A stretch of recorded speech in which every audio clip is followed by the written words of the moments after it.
High বন্ধুরা, তোমাদের আমি বলেছিলাম সারপ্রাইজ। এই যে আমরা এখন ভাইজ্যাক পৌঁছে গেছি, এসে হোটেলে ঢুকে গেছি। ও, আমরা তো এখনো দিইনি। আমার চার্জই নিচ্ছে না। এই যে এই ঘরে আমাদের দিয়েছে। একটু দেখো কিরকম লাগে। হ্যাঁ হ্যাঁ, আসুন না। এই দেখো ঝাঁ চকচকে, এই যে এসি, ফ্যান, এইদিকে তোমার দেখেন কোথায় দেবেন, দেখছি আমারটা মানে বের করে দিচ্ছে এই টিভি। ওই তো তোমাদের আমারটা হ্যাঁ দেখেন, ওখানে যান।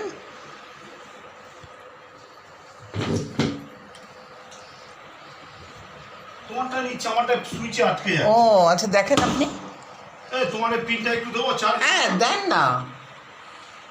এই যে বাথরুম, দারুণ সুন্দর, খুব সুন্দর। ওটা এই যে সাদা ধবধবে চাদরটা। এই আমরা এখন এসে ফ্রেশ হয়ে এখন এবার রেস্ট করব। একটু চা আনতে গেছে, চা খাবো, তারপর আবার পরে তোমাদের সব দেখাচ্ছি। এত মজা লাগলো এসে, কি বলবো তোমাদের, দারুণ সুন্দর লাগলো। আমরা খুব খুশি। কে আসছি।